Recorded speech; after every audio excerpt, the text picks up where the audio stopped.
तो hello future toppers, तो कैसे हो मेरी बीस्ट आर्मी। तो आज हम class 9 maths chapter 4 linear equation two variables का एक क्वेश्चन जो एक्सरसाइज 4.2 का है उसे सॉल्व करने वाले हैं।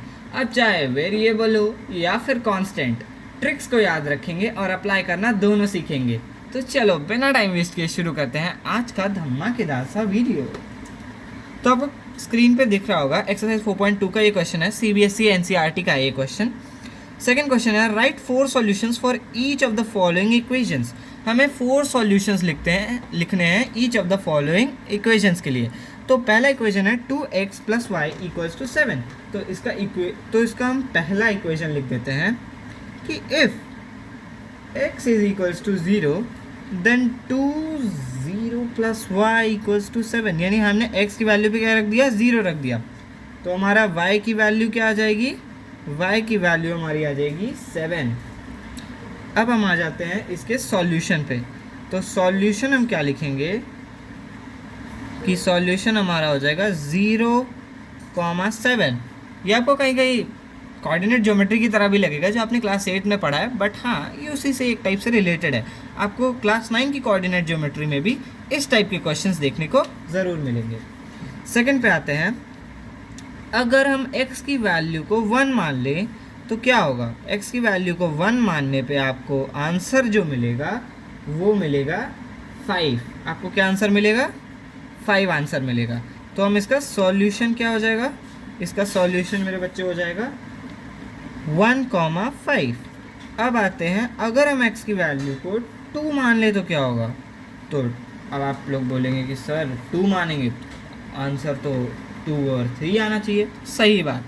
तो अब हम इसको कर लेते हैं, ठीक है। तो अब आप इसको अगर देखोगे तो y की वैल्यू जो आने वाली है वो इस बार आएगी 3। तो हमारा सॉल्यूशन लेकिन क्या होगा, हमारा सॉल्यूशन हो जाएगा 2,3। अब अगर x की वैल्यू को हम 3 मान लेते हैं तो 2 ब्रैकेट 3 + y = 7। यानी हमारी y की वैल्यू क्या आने वाली है, 1 आने वाली है। तो हमारा सॉल्यूशन क्या हो जाएगा, सॉल्यूशन ऑफ कोर्स हमारा सॉल्यूशन होने वाला है 3,1। अब हम आते हैं सेकंड पे। सेकंड है πx + y = 9। तो अब हम सिर्फ इमेजिन करेंगे, अगर हम x की वैल्यू को 0 इमेजिन करते हैं तो π0 + y = 9, यानी कि y की वैल्यू होने वाली है 9। तो यानी हमारा सॉल्यूशन क्या हो जाएगा, ऑफ कोर्स हमारा सॉल्यूशन हो जाएगा इस बार 0,9। लेकिन अगर हम x की वैल्यू को 1 मान लें तो π ब्रैकेट 1 + y = 9, यानी कि हमारी y की वैल्यू इस बार जो हमने सोचा उससे थोड़ी डिफरेंट आएगी। आंसर होगा 9 - π। ये होने वाली है हमारी y की वैल्यू। लेकिन हम उसका जब सॉल्यूशन को लिखेंगे, मेन सॉल्यूशन जो आपका हो जाएगा वो हो जाएगा 1,9 - π। ओके। अब हम आते हैं इसके अगले टॉपिक पे। अगर हम अब हम ये 4th इक्वेशन लिख रहे हैं, if we take the value of x as 2 तो π2 + y = 9, यानी y की वैल्यू ऑफ कोर्स इस बार आने वाली है 9 - 2π। Is that clear to you. अब आते हैं सॉल्यूशन पे। तो इस बार का हमारा सॉल्यूशन थोड़ा डिफरेंट है। तो हमारा सॉल्यूशन जो आने वाला है वो होगा 9 - 2π, ठीक है। तो सॉरी ये तो y की वैल्यू हो गई।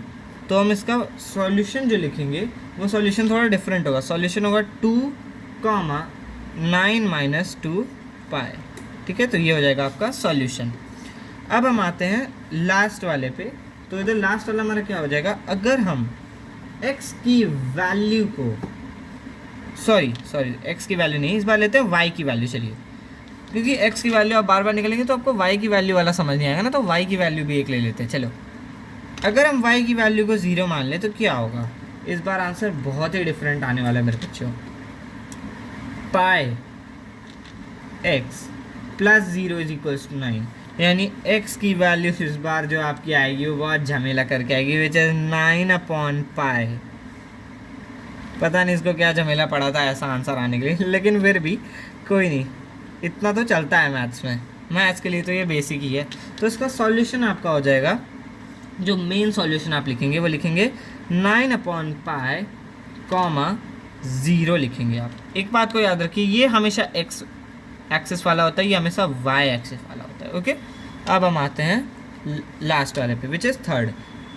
x is equals to 4y। अब हम लेते हैं इफ़ y की value equals to 0 then x is equals to 4, 0 is equal to 0। यानी हमारा जो सॉल्यूशन आने वाला होगा, सॉल्यूशन हमारा क्या आ जाएगा, 0,0। अब अगर हम y की वैल्यू को 1 लेते हैं तो हमारी y की वैल्यू को 1 लेने पे आंसर आएगा x is equals to 4, 1 which is 4 of course. तो सॉल्यूशन हमारा क्या हो जाएगा इस बार, सॉल्यूशन हमारा इस बार हो जाएगा 4,1। अगर हम फिर से अगर कर रही है कोई नहीं, y की वैल्यू को 2 मान लेते हैं तो x इज इक्वल्स टू 4, 2 यानी 8। तो हमारा सॉल्यूशन इस बार क्या होने वाला है, हमारा इस बार सॉल्यूशन आएगा 8,2। अब आते हैं लास्ट पे, इफ़ y की वैल्यू को, चलिए इस बार हम -1 लेते हैं, नेगेटिव नंबर। चलिए x इज इक्वल्स टू 4 -1 लेते हैं तो आंसर क्या आएगा, ऑफ कोर्स -4 आएगा।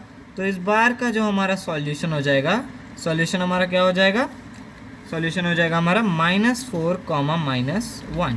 ठीक है, अब मुझे समझ आ चुका होगा, मेरे प्यारे स्टूडेंट्स को समझ तो आ ही गया होगा। तो इसलिए मैं आपको हमेशा जो टिप देता हूँ वही फिर से देना चाहूँगा। फॉर्मूला को याद रखो, स्टेप्स को फॉलो करो और मार्क्स अपने आप मिलेंगे। ऐसे ही क्लियर कॉन्सेप्ट्स के लिए सब्सक्राइब करें अंशुमन स्टडी हब। जय हिंद, जय भारत, नमस्कार।